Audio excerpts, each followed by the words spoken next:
On the edge of the whispering woods, a new sign appeared. The Hungry Hoof, fine dining for the discerning creature. The owner, a stately bear named Barnaby wearing a slightly too tight tuxedo, stood proudly at the door. Tonight was the grand opening, and the restaurant was fully booked.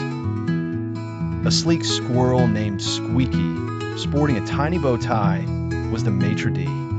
His first task was to seat a very large badger family. "Right this way, esteemed guests," he chirped, leading them to a table. He then tried to lead a single, massive bear to the same table. "There seems to be a slight overlap," he squeaked, scrambling up the curtain. At the bar, Silas the snake was the mixologist. A rabbit ordered a carrot cooler. Silas, having no hands, expertly coiled around the bottles, pouring and shaking with his whole body. He served the drink by carefully sliding the glass down his coiled loops to the customer. It was mesmerizing. In the kitchen, head chef Pierre, a wild boar with a magnificent mustache, was a culinary artist. "Today we are creating art," he declared, sniffing a pot of soup. The forest's bounty transformed. His assistants, a family of raccoons, were excellent at washing ingredients, but had a tendency to accidentally drop shiny things into the stew. The first order came in, fish delight for the owl couple. The raccoons handed Chef Pierre a live fish from the tank. "Non, we must respect the ingredient," he boomed, but the fish slipped from his hooves and started flopping across the kitchen floor. The kitchen descended into chaos. The raccoons chased the fish, Chef Pierre slipped on a puddle, and a duck waiter waddled in, quacking advice.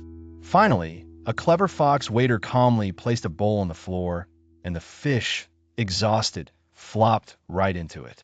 Crisis averted. A deer family ordered the forest floor salad. The raccoons gathered the most beautiful greens, but one of them also included a plastic bag it found pretty. Chef Pierre had to meticulously pick it out, muttering about unrefined palates. For the sunshine honey glaze, Chef Pierre needed honey.